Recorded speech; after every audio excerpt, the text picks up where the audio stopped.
18절입니다. 신약 페이지 126조 누가복음 18장 18절에서 30절까지 자, 여러분 한 절씩 교독하시겠습니다. 누가복음 18장 18절에서 30절. 어떤 관리가 물어 이르되 선한 선생님이여 내가 무엇을 하여야 영생을 얻으리까? 예수께서 이르시되 내가 어찌하여 나를 선하다 일컫느냐? 하나님 한 분 외에는 선한 이가 없느니라. 너가 계명을 안 하니 간음하지 말라, 살인하지 말라, 도둑질하지 말라, 거짓 증언하지 말라, 내 부모를 공경하라 하였느니라. 여짜오되 이것은 내가 어려서부터 다 지키었나이다. 예수께서 이 말을 들으시고 이르시되 너에게 아직도 한 가지 부족한 것이 있으니 너에게 있는 것을 다 팔아 가난한 자들에게 나눠주라. 그리하면 하늘에서 너에게 보화가 있으리라.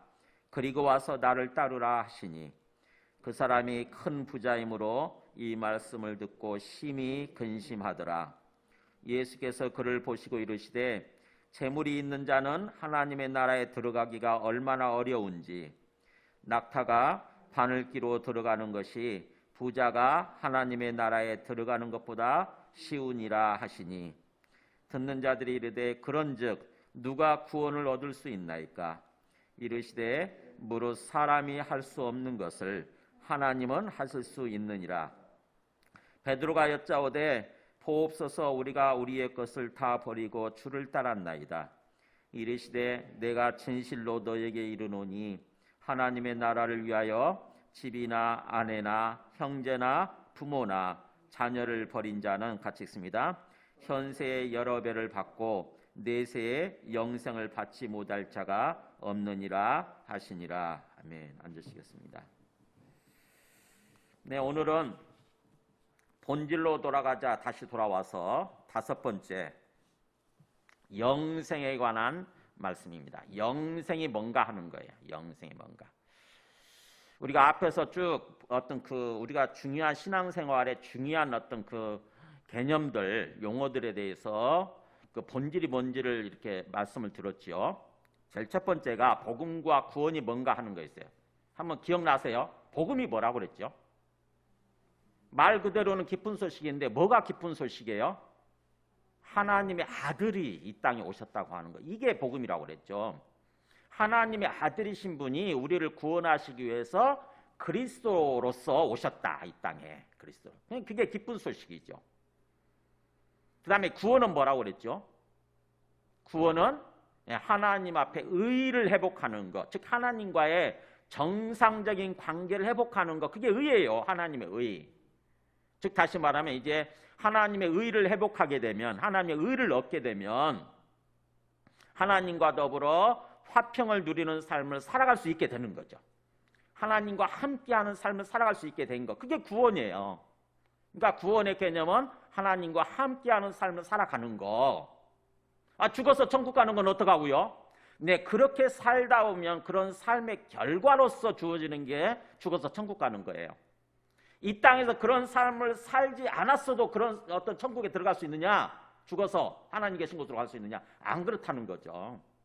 죽어서 천국 가고 지옥 가고는 이 땅에서의 삶의 결과예요. 진정으로 살아계신 하나님을 믿고 하나님과 함께하는 삶을 살았느냐가 중요한 거죠. 그 다음에 두 번째 시간, 죄의 본질이 뭐라고 그랬죠? 죄가 뭐라고 그랬어요? 마음에 하나님 되기를 싫어하는 거. 자꾸 마음속에서 하나님을 밀어내는 거예요. 하나님을 인정하게 되면 내가 부담스러우니까, 내 마음대로 못하니까, 내 욕심대로 못하고 내 죄악대로 행하는 게 걸리는 거죠. 그러니까는 자꾸 마음에 하나님을 부정하려고 그러는 거예요. 마치 손바닥으로 해를 가리려고 하는 것처럼 하나님은 없다고 하면서 막 자꾸 강변하면서 하나님을 부인하려고 하는 거, 이게 죄의 본질이라고 그랬어요. 그 다음에 믿음의 세 번째 시간, 믿음의 본질은 뭐라고 그랬죠? 믿음에 대해서. 믿음은 살아계시는 하나님을 믿는 거라고 그랬어요. 내 기도한 내용대로 이루어질 것을 믿는 것이 아니라, 내 소망이 이루어질 것을 믿는 것이 아니라 살아계시는 하나님을 믿는 거. 내 앞에 살아계신 하나님을 바라보고 하나님을 인격적으로 믿는 거예요. 인격적으로, 실제적으로. 안 보이지만, 눈에 안 보이지만 투명 인간처럼 계시니까 안 보이지만 그럼에도 불구하고 내 앞에 하나님이 살아계시고 그분이 나의 주인이시다라고 인격적으로 실제적으로 믿는 거, 이게 믿음의 본질이라고 그랬어요. 그걸 믿어야, 그렇게 믿게 되면 자연스럽게 내가 기도하는 것, 내가 소망하는 것이 주님의 은혜로 이루어질 수 있게 되는 거죠. 그 다음에 지난 시간은 감사주일이었고, 그 전 시간 그 네 번째죠. 천국이 뭐냐고 그랬어요. 천국 하나님의 나라. 천국은 죽어서 가는 것을 말하는 것이 아니라 하나님의 나라, 즉 하나님의 통치라고 그랬어요. 하나님의 통치. 하나님의 통치를 받으면서 살아가는 거, 그게 천국에 들어간다, 이런 뜻이에요. 그러니까는 죽어서 가는 곳이 아니라 이 땅에서부터 들어가는 거죠. 이 땅에서부터 하나님의 통치, 하나님의 돌보심, 하나님의 인도하심 속에서 살아가게 되는 거, 이게 천국에 들어간다, 이런 뜻이에요. 그리고 나서 이제 오늘 5번째 시간, 영생인 거죠. 영생. 이 영생도 천국과 마찬가지로 사람들이 대표적으로 오해하고 있는 개념 중에 하나예요. 천국 그러면 마치 죽어서 가는 곳만 생각하듯이, 영생 그러면은 영원히 사는 것, 그러니까 뭐예요? 죽어서 얻는 것. 죽어서 우리 영원히 얻는 것, 이렇게 생각하는 거죠, 사람들이. 그래서 예수님을 믿는다고 그러면서도 이 땅에서의 삶은 영생과는 아무 상관이 없는 거, 이런 식으로 생각하는 거예요. 이 땅에서 예수 믿고 살아가는 어떤 삶, 신앙생활은 영생과는 아무 상관이 없어. 그냥 영생은 죽어서 얻는 거니까 이 땅에서 예수 믿고 열심히 교회만 다니면 돼, 이렇게 생각하는 거죠. 그러면 나중에 죽으면 영생을 얻는 거야, 이런 식으로 생각하는 사람들이 참 많아요. 그러다 보니까 예수 믿고 나서 이 땅에서의 삶이 엉터리가 되는 거예요. 주님이 바라시고 기뻐하시고 원하시는 그런 삶을 사는 것이 아니라 그냥 그거 별개인 거죠. 별개. 신앙생활과 우리의 삶이 별개가 되는 거예요. 그런 사람들이 참 많아요. 신앙생활은 주일날 교회 와서 예배드리면 그게 신앙생활이고, 평소에는 그런 상관없이 그냥 내 욕심대로 내 마음대로 살면 된다, 이거죠. 하나님 잊어버리고, 주님 잊어버리고 주님과는 상관없는 삶을 살아가려고 하는 거, 이게 문제예요. 그래서 오늘 말씀을 통해서 영생이 무엇인가를 다시 한번 깊이 생각해 보시기 바랍니다.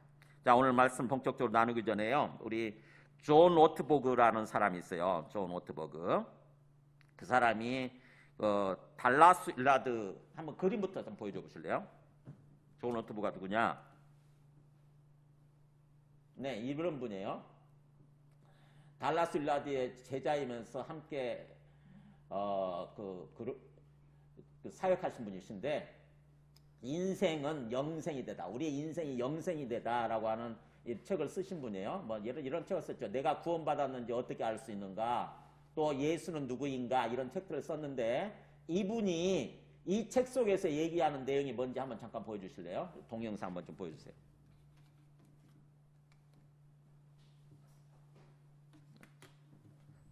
영어로 얘기하고 있어서 제가 읽어드릴게요.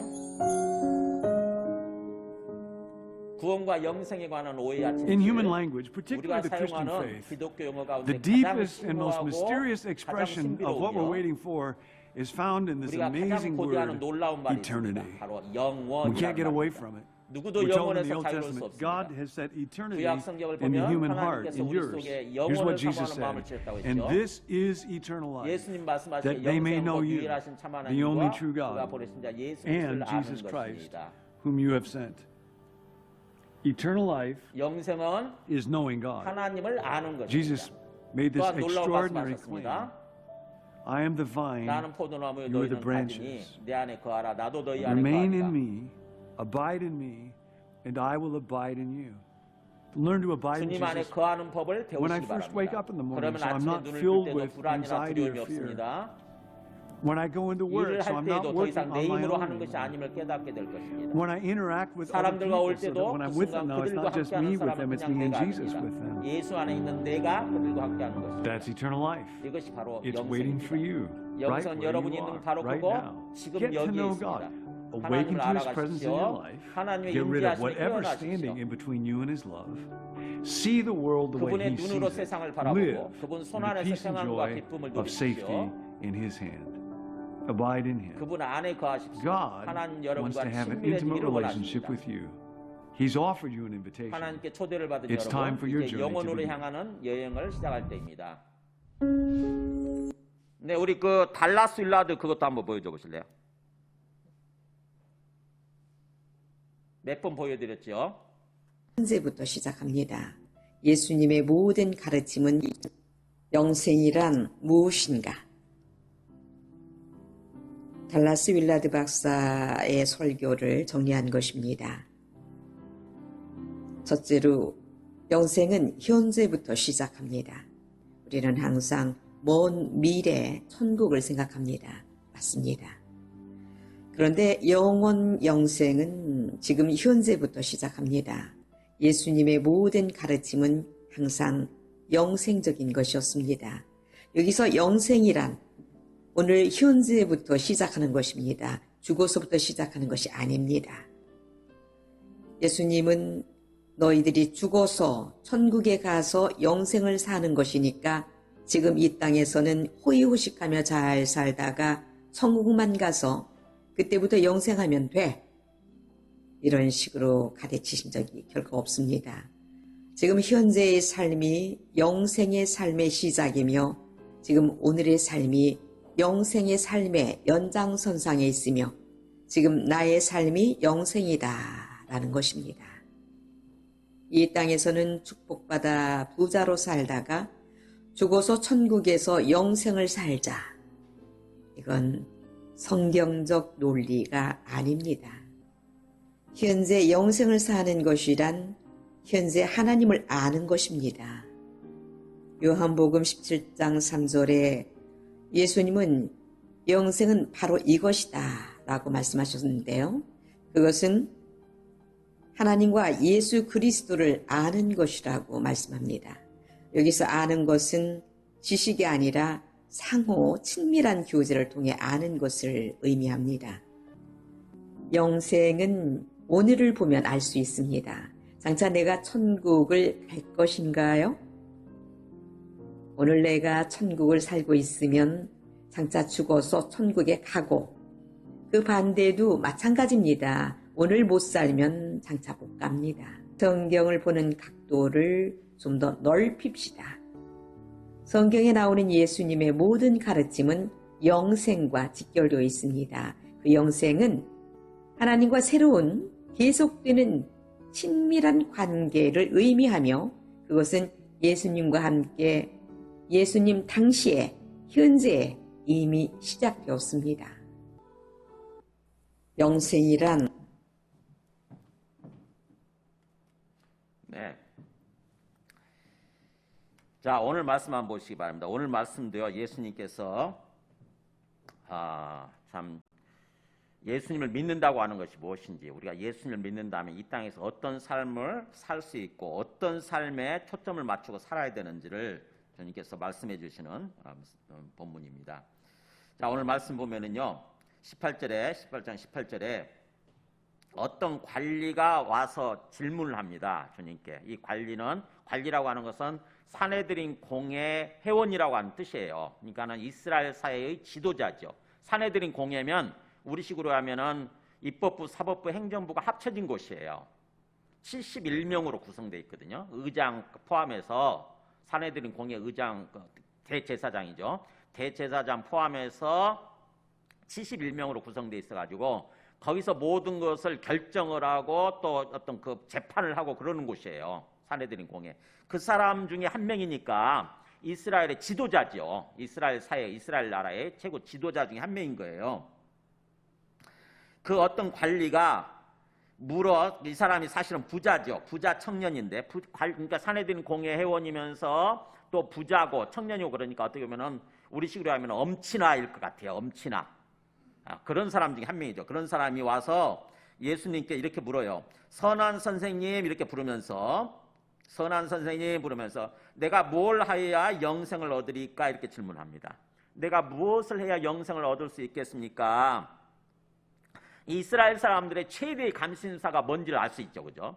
이스라엘 사람들은요, 항상 관심이 뭐냐면은 영생이에요. 영생. 어떻게 하면 영생을 얻을 수 있나? 왜 그럴까요?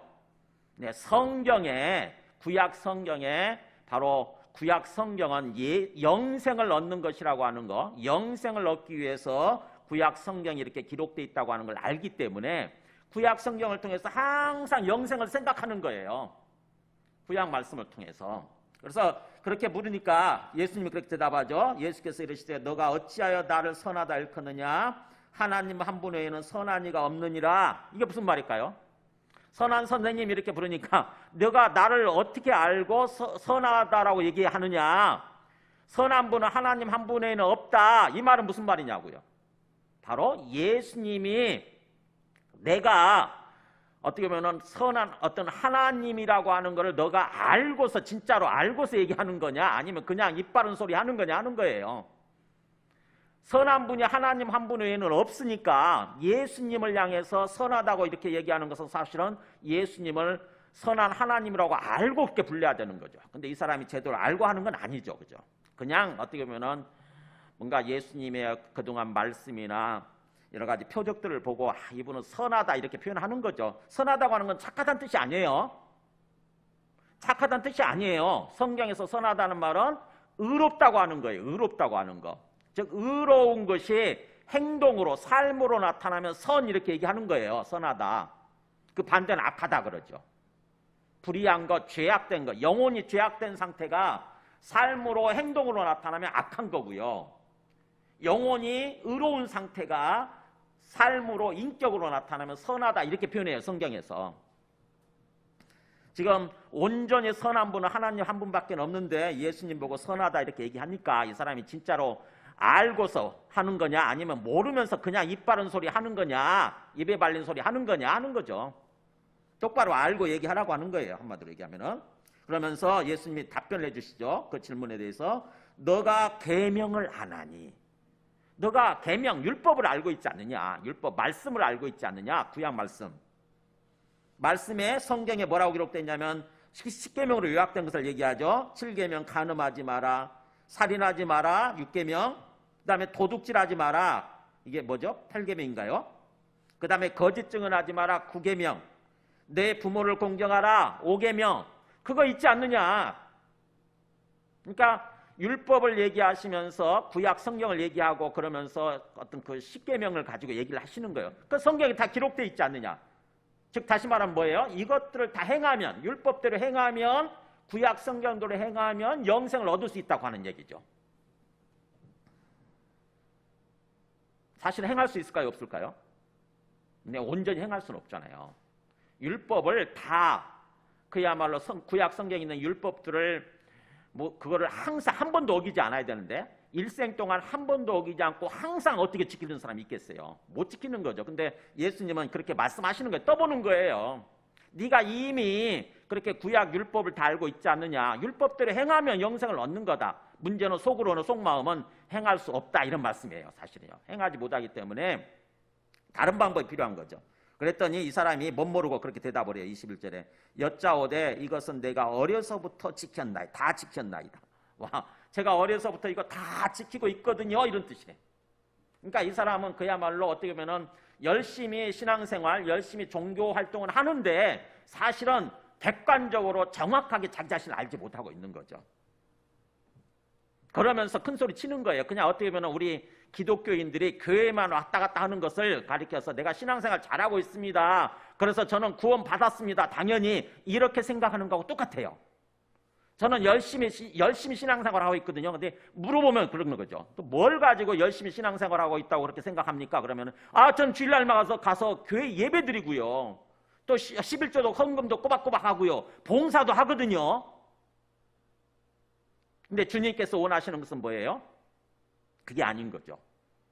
그러니까 예수님께서 지적을 해요. 22절에. 예수께서 이 말씀을 들으시고 뭐라고 말씀하시냐면은 너에게 아직 한 가지 부족한 것이 있다. 아직도. 뭐 네가 다 지키고 있다고? 네가 구약의 율법 10계명들 다 지키고 있다고? 아니다라고 하는 거예요.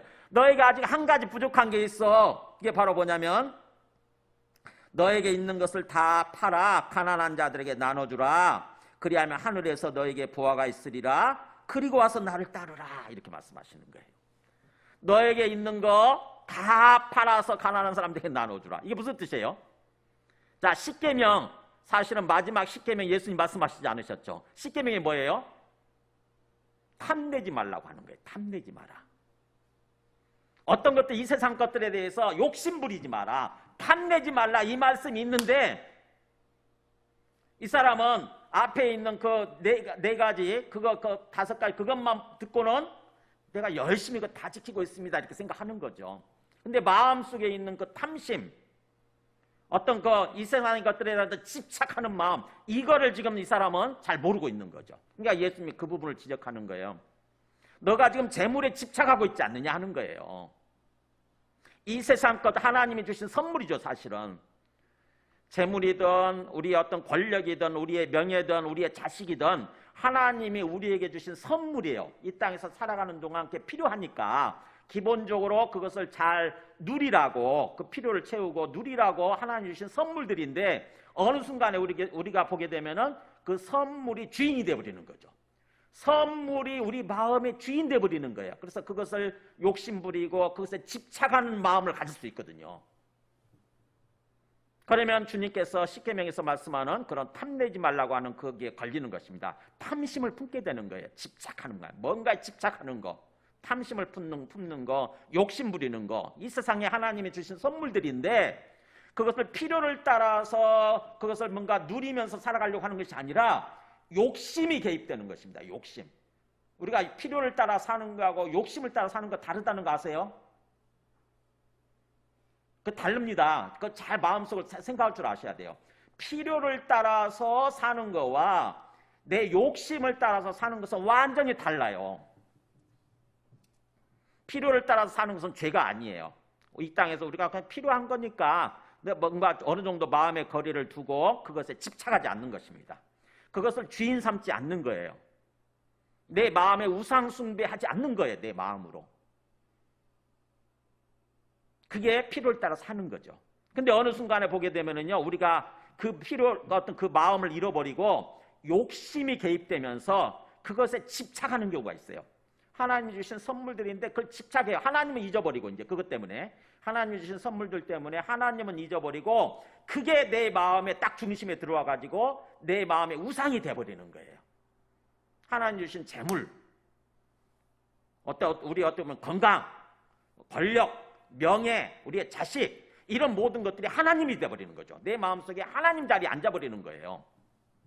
그렇게 되면 그게 집착이고 그게 욕심이고 탐심이에요.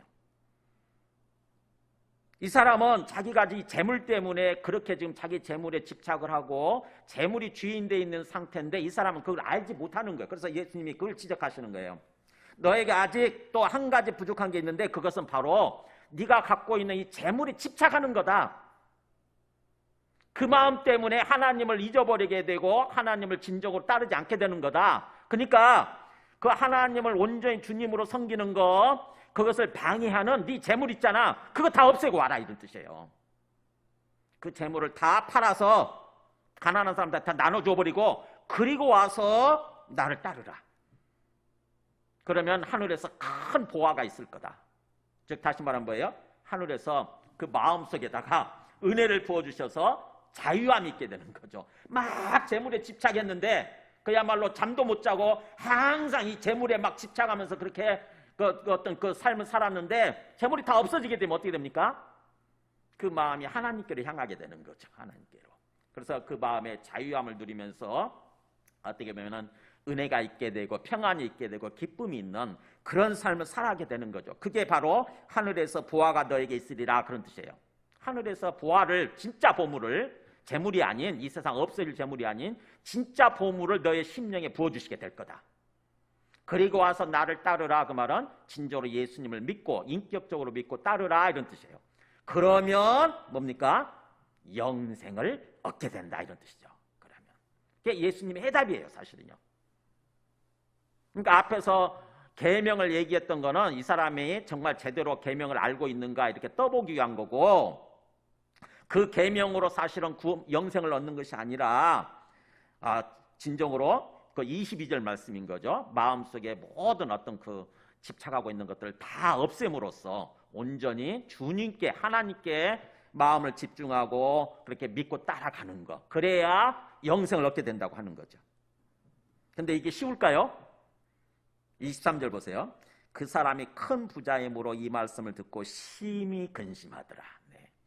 큰 부자예요. 근데 큰 부자한테 예수님이 그렇게 말씀하셨다고 해서 그게 쉽겠어요? 생각해보세요. 네 재산을 하루아침에 다 없애고 다 팔아서 나눠줘 버리고 나를 따라 그랬을 때 그게 쉽겠냐고요. 아마 그걸 따를 수 있는 사람들은 거의 없을 거예요. 그러니까 이 사람이 근심할 수밖에 없는 거죠. 심히 근심하더라.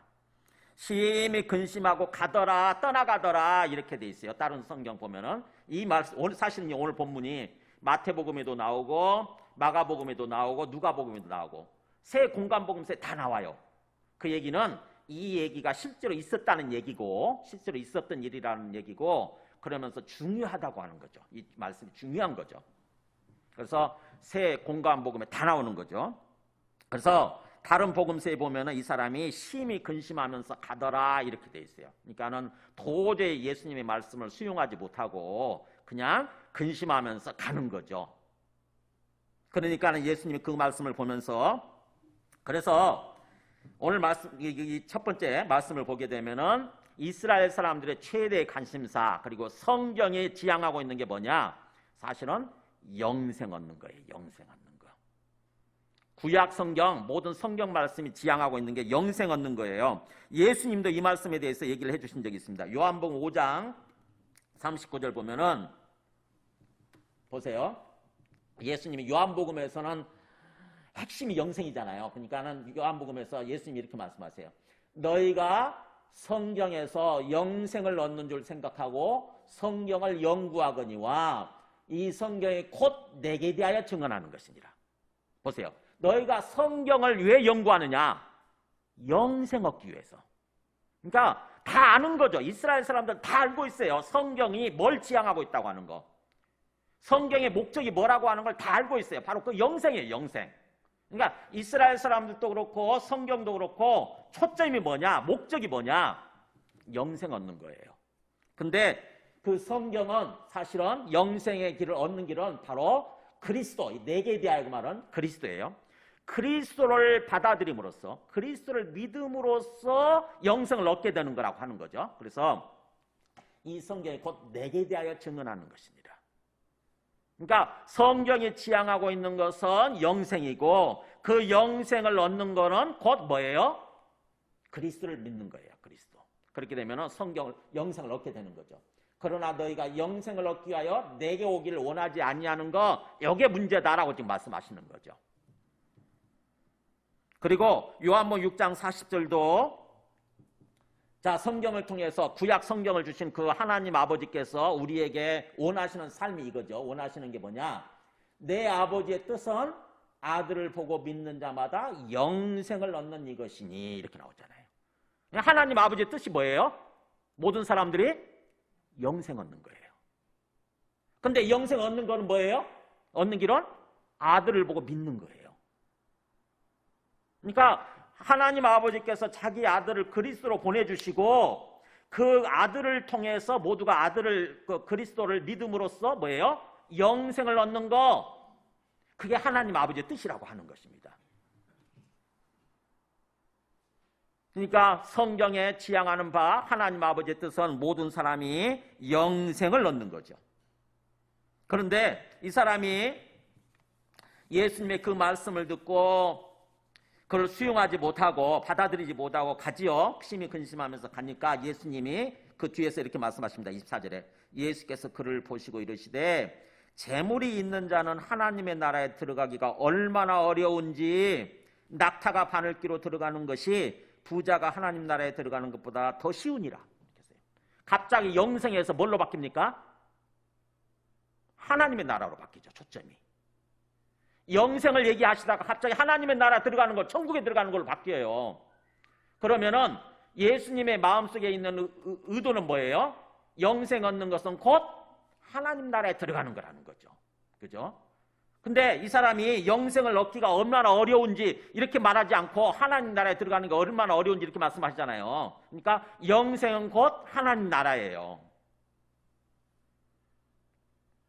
이 사람이 도저히 그거를 재물이 많으니까 이 재물에 집착하는 마음 때문에 하나님의 나라, 영생을 얻기가 어렵고 하나님 나라에 들어가기가 어렵다고 하는 것을 말씀하시는 거예요. 재물이 있는 자는 영생을 얻기가 어렵다. 하나님의 나라에 들어가는 게 어렵다. 얼마나 어려우냐? 낙타가 바늘귀로 통과하는 것보다 더 어렵다.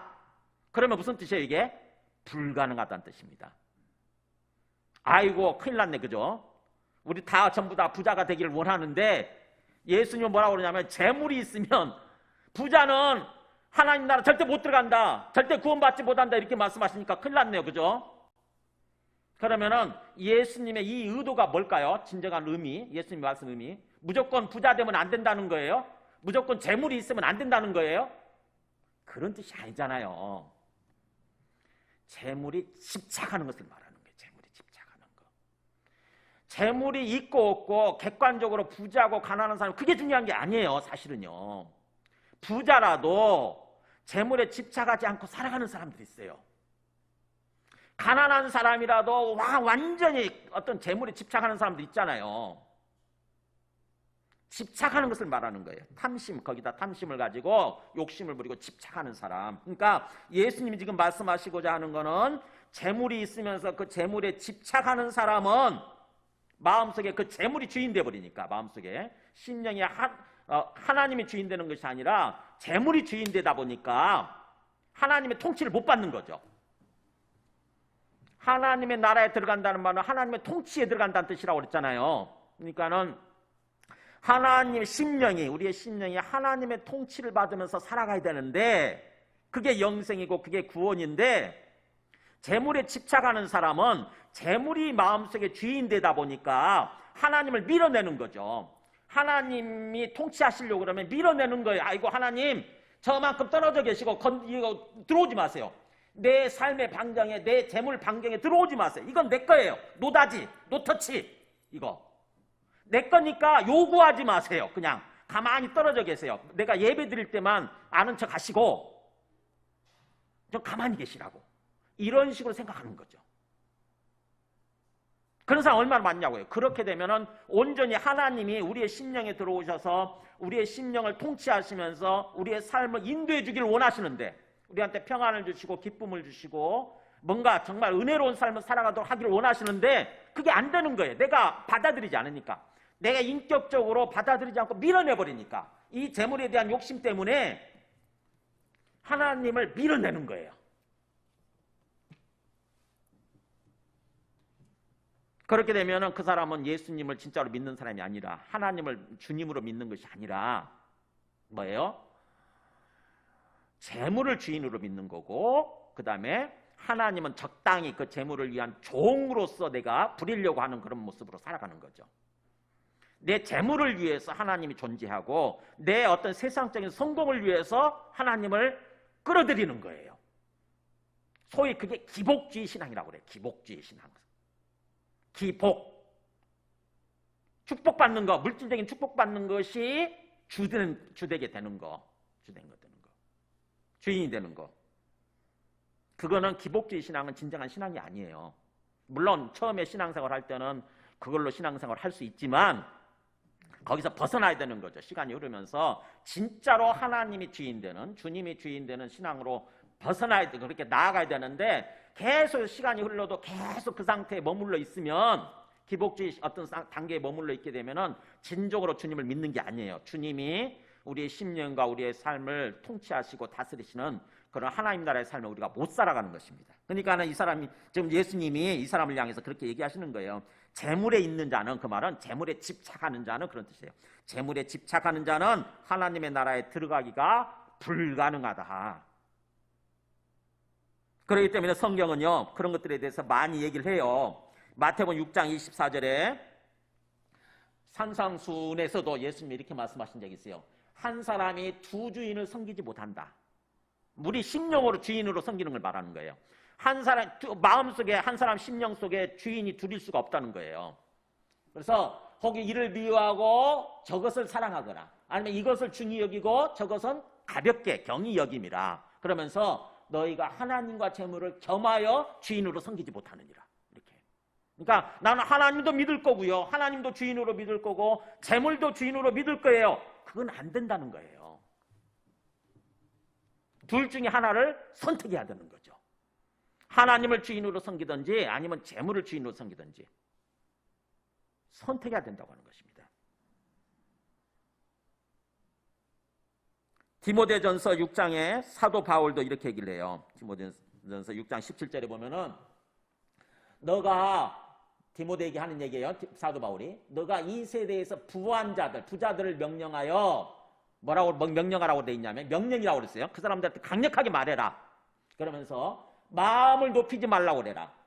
재물 때문에 부자들이니까. 그리고 정함이 없는 재물에 소망 두지 말고 오직 우리에게 모든 것을 후히 주사 누리게 하시는 하나님께 소망을 두라고 그래라. 네.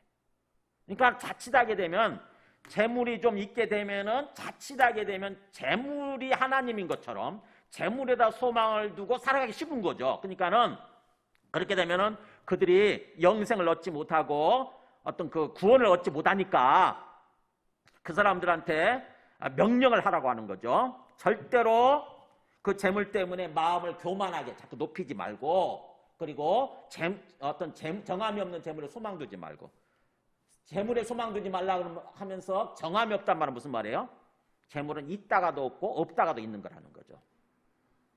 내 건 줄 알았는데 어느 순간에 보면 빠져나가잖아요. 그죠? 마치 이 물을 쥐면은 손가락 사이로 물이 빠져나가듯이 어느 순간에 재물이 다 빠져나갈 수 있어요. 이게 재물이 내 게 아니에요. 하나님이 잠시 나에게 맡겨주신 거지 내 게 아니다고. 근데 재물을 주인 삼고 살아가게 되면 어느 순간에 다 잃을 수 있는 거죠.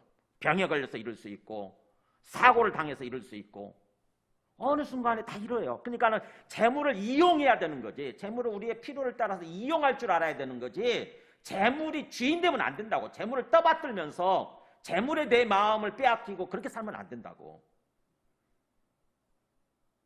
하나님을 위한 삶, 하나님과 함께 살아가는 삶을 위해서 재물을 이용할 줄 알아야 돼요. 필요로 그야말로 필요 차원에서 살아가야 되는 거죠. 그래서 정함이 없는 재물에 소망 두지 말고 누구한테 소망 두냐면 하나님. 하나님은 어떤 하나님이냐? 하나님께 우리의 소망을 두게 되면 그분은 우리에게 모든 것을 후히 주셔서 재물도 주시고 후히 주셔서 누리게 하시는 그런 하나님이시라고 하는 거죠. 하나님은 우리의 삶에 행복한 삶을 원하시기 때문에 우리의 심령에 행복한 삶을 살아가기를 원하시기 때문에 필요한 것들을 채워주세요. 필요한 것들을 주신다고. 필요하면 주신다는 거죠. 그렇기 때문에 하나님께 소망을 두고 삶을 살아가라고 하는 거죠. 그래서 그 부자들은 어떤 삶을 살아야 되냐? 돈이 있으면 선을 행하고 선한 사업을 많이 하고 나눠주기를 좋아하며 너그러운 자가 되게 하라. 재물을 잘 활용할 줄 알아야 되는 거죠. 막 쌓아놓고 실컷 쌓아놓고 죽어버리면 무슨 소용이 있어요? 그잖아요. 그죠? 실컷 쌓아놓고 죽으면 무슨 소용이 있냐고. 이 땅에서 살아가는 동안 잘 활용할 줄 알아야 되는 거잖아요. 그래서 내가 죽는 순간 딱 그 재물이 제로가 되면은 그 사람은 잘 싼 거예요, 사실은요. 쌓아놓고 죽으면 아무 소용없어요. 그래서 그렇게 사는 사람이 이것이 장래에 자기를 위하여 좋은 터를 쌓아 참된 생명을 취하는 것이니라. 네. 그렇게 살아가는 사람이 바로 뭐예요? 참된 생명. 이게 영생이에요, 영생. 진짜 생명, 영생. 영생을 취하는 길, 그게 바로 그렇게 재물과의 어떤 적당한 거리를 잘 유지하면서 살아가는 사람이 바로 영생을 얻고 누릴 수 있는 그런 삶을 사는 거라고 하는 거죠. 그렇게 얘기하니까 앞에서 보세요. 예수님이 그렇게 그 부자 그런 사람을 향해서 되게 안타까운 마음으로 정말 그렇게 부자들 특히 재물에 집착하는 사람들은 그렇게 하나님의 나라 즉 영생을 얻기 어렵다고 하는 말씀을 하시니까 사람들이 깜짝 놀라죠. 26절에 듣는 자들이 이르되 옆에 제자들이 이르되 그런즉 누가 구원을 얻을 수 있습니까? 이렇게 물어요. 아이고 큰일 났네요. 그렇게 재물이 있으면 하나님 나라에 못 들어가고 구원을 못 받는다고 한다면 누가 구원을 얻을 수 있습니까? 그러면 자 여기서는 뭘로 바뀌어요? 갑자기 개념이 또 구원으로 바뀌죠. 그죠? 분명히 앞에 영생을 얘기하다가 예수님께서 하나님의 나라를 또 얘기하다가 이제는 뭐예요? 제자들이 구원이란 말을 써요. 구원.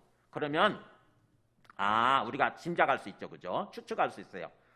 영생은 곧 하나님의 나라에 들어가는 것이고 하나님의 나라는 곧 구원 얻는 거구나. 이게 이 세 가지 개념이 여기 한꺼번에 나와 있잖아요.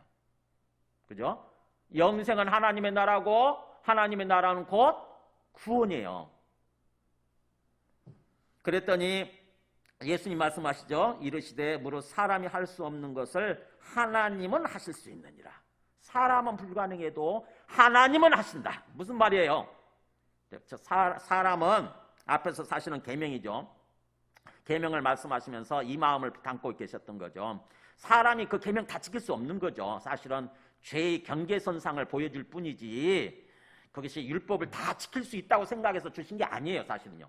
그래서 율법을 다 지킴으로써 구원 얻을 수 있다고, 구원을 얻으라고 주신 건 아니거든요. 율법의 기본적인 어떤 의도는 뭐냐면 사실은 어떤 게 죄인지, 어떤 선을 넘어서게 되면은 하나님이 원하시는 그런 삶에서 벗어나는 건지를 보여주는 게 경계선상, 그거를 경계를 보여주는 게 사실 율법의 기능이거든요. 그러니까는 사람이 할 수 없는 거죠. 사람이 그 계명을 다 지킴으로써 구원을 얻을 수 없어요. 그 얘기를 하시는 거예요. 그렇지만 사람이 할 수 없는 거를 하나님을 하실 수 있다. 그 말은 뭐예요? 하나님이 보내주신 하나님의 아들 그리스도를 믿게 되면 하나님이 성령으로 역사하셔서 우리 마음속에 역사하셔서 우리가 영생을 얻고 하나님 나라에 들어가고 또 구원을 얻을 수 있는 어떤 그런 구원을 얻을 수 있게 된다고 하는 거죠. 하나님은 하실 수 있다고 하는 거예요. 즉 다시 말하면 내가 집착하고 있는 것에서 벗어나는 거죠. 내가 이 세상에서 집착하고 있는 것들을 버리고 특별히 주님을 따르는 거예요. 주인으로 삼고 있던 것들 다 버리고 예수 그리스도를, 하나님의 아들 예수 그리스도를 주님으로 믿고 따르는 거예요. 그러면 하나님께서 하시게 된다고 하는 거죠. 그 얘기를 하시니까 그 베드로가 그러죠. 28절에서 베드로가 보세요, 보옵소서 그러죠. 주님 보세요 그러면서 우리가 우리의 것을 다 버리고 주님을 따랐나이다. 굉장히 자랑스럽게 얘기하죠. 우리는요 주님 말씀대로 우리 거요, 이 세상 것들 집착하는 것들 다 버리고 주님을 지금 믿고 이렇게 따르고 있습니다. 그러니까 주님이 거기에 대해서 이렇게 말씀하세요. 이르시되 내가 진실로 너에게 이르노니, 강조하시죠. 하나님의 나라를 위하여 집이나 아내나 형제나 부모나 자녀를 버린 자는, 그렇게 너희들처럼 그렇게 하나님의 나라를 위해서, 즉 영생을 얻기 위해서, 구원을 얻기 위해서 기꺼이 하나님 주신 선물들에 대한 집착에서 벗어난 자는, 그런 뜻이에요. 그걸 다 버리라는 뜻이 아니에요. 완전히 버려라. 집도 버리고 배우자도 버리고 형제도 버리고 그 다음에 또 자녀도 버리고 다 버리고 완전히 그런 뜻이 아니에요. 마음속에 집착해서 벗어난 자, 그런 뜻이에요. 즉 다시 말하면 너희는 먼저 그의 나라와 그의 의를 구하라, 그런 것처럼 마음의 우선순위, 영적 우선순위를 가리키는 거예요. 집착에서 벗어나서 정말 주님을 그렇게 따르는 자는 뭐라고 되어 있습니까? 3절에 오히려 현세의 여러 배를 받고 내세의 영생을 받지 못할 자가 없느니라. 현세의 여러 배를 받고 내세의 영생을 받게 된다. 현세와 내세가 반대되는 말이죠. 현세는 바로 뭐냐면 이 땅에서 살아가는 동안 필요한 것들 얘기하는 거예요. 현실적인 삶. 이 땅에서 살아가는 동안 필요한 것들을 여러 배로 주님께서 보상해 주시고, 그것을 포기했더니 그것을 집착해서 벗어나고 그냥 내버려 뒀어요. 하나님께 내버려 두고 내 우선순위는 오직 주님을 믿고 따른 것입니다. 그랬더니 오히려 더 그런 것들을 주님께서 여러 배로, 몇 배로 보상해 주시고, 그런 뜻이에요. 풍성하게 부어주시고 그 다음에 내세의 영생을 받게 된다. 이 내세가 바로 뭐냐? 죽은 후의 세상이 아니에요. 이게 죽은 후의 세상이 아니고 예수님을 믿은 후의 삶이에요. 예수님을 믿고 나서 영적인 삶, 이게 내세입니다. 이 내세란 말도 오해를 많이 하죠. 내세 그러면 마치 죽은 후에 이런 생각을 해요. 죽은 후에 가는 세상, 그런 뜻이 아니고 예수님을 기점으로 해서 갈라지는 거예요. 성경에서 현세 내세 얘기할 때는 예수님을 기점으로 해서 예수님을 알기 전의 삶이 현세고, 그 다음에 예수님을 믿고 나서 어떤 영적인 삶을 살아가는 게 내세예요. 그러니까 내세, 현세에서 여러 배를 받고 예수님이 없는 삶이죠. 예수님 없는 현실에서 필요한 삶에서도 여러 배를 받고, 그 다음에 예수님을 믿은 후에 영적인 삶에 있어서도 영생을 얻게 된다. 왜? 집착에서 벗어나게 되면. 이런 뜻입니다. 그래서 결국 말씀을 정리하면 이렇게 되죠. 전체적으로 흐름이 보세요. 영생을 어떻게 하면 영생을 얻을 수 있습니까? 영생으로 시작해가지고 그야말로 뭔가 재물에 집착을 하고 이 세상의 것들에 집착하는 사람은 하나님의 나라에 들어가기 어렵다. 이렇게 하나님의 나라로 발전하고 천국으로 발전하고, 그 다음에 나중에 그것이 또 그러면 또 누가 또 구원을 얻을 수 있습니까? 그럴 때 이 구원으로 나타나지 않습니까? 그러면서 마지막에 영생으로 결론 짓죠. 그죠? 마지막에. 그럼 어떻게 돼요? 전체적으로 흐름이, 논리적인 흐름이. 영생은 곧 하나님의 나라에 들어가는 것이고, 하나님의 나라에 들어가는 것은 곧 뭐예요? 구원을 얻는 것이고, 구원을 얻는 것은 곧 영생을 얻는 삶을 살아가는 거다. 이거 아닙니까? 그죠? 이해가 되세요? 그래서 성경에 구약에 이미 이사야 52장 7절을 보게 되면은 그게 정리되어 있는 게 있어요. 이렇게 보면은 이사야서 구약 성경이지 않습니까? 구약 성경이 이렇게 돼 있어요. 좋은 소식을 전하며, 좋은 소식이 뭐예요? 기쁜 소식, 복음이죠. 기쁜 소식, 복음을 전하며 평화, 하나님과 화평을 누리는 삶이죠. 화평을 공포하며, 그 다음에 복된 좋은 소식을 가져오면, 행복한 좋은 소식, 행복한 복음이죠. 이렇게 우리를 복되게 만들어주는, 행복하게 만들어주는 복음을 가져오며, 그 다음에 구원을 공포하며, 시온을 향하, 이 하나님의 백성들이에요. 시온을 향하 이르기를 너의 하나님이 통치하신다. 이게 뭐예요? 하나님의 나라, 하나님이 통치하시는 삶, 그거를 전하는 자의 산을 넘는 발이 어찌 그리 아름다운가. 그러니까 산 넘고 물 건너서 사람들한테 그렇게 복음을 전하고 구원을 전하고 그 다음에 하나님의 나라를 전하는 사람들이 너무너무 하나님 보시기에 아름답다라고 하는 얘기예요. 결국 복음은 뭐예요? 복음은 샬롬을 전하는 거고 구원을 전하는 거고, 그 다음에 하나님이 통치하시는 하나님 나라 천국을 전하는 거라고 하는 거죠. 그러면서 우리 요한복음 17장 3절을 보게 되면은 예수님이 직접 이렇게 말씀하셨어요. 영생은 뭐냐? 잘 아시죠? 뭐 아버지께서 아들에게 주신 모든 사람에게 영생을 주게 하시려고. 그러니까 하나님 아버지의 뜻은 뭐예요? 아들에게 온 모든 사람들한테, 아들을 믿는, 예수 그리스도 하나님의 아들을 믿는 모든 사람한테 영생을 주게 하시기 위한 거예요. 영생을 주시려고 하는 거. 그러면서 영생은 곧 같이 했습니다. 시작. 영생은 곧 유일하신 참 하나님과 그가 보내신 자 예수 그리스도를 아는 것이니이다. 이 안다는 게 지식적으로 아는 게 아니에요. 인격적으로 아는 게, 인격적으로. 지식적으로 예수가 있다 해. 예수라는 존재가 있었대. 그러면서 교회 다니는 거. 이 정도가 아니라 매일매일 매 순간의 삶 속에서 예수, 내 앞에 살아계시는 주님을 인격적으로 실제적으로 믿으면서 교제를 통해서 알아가는 거, 이게 영생이에요. 이게 영생.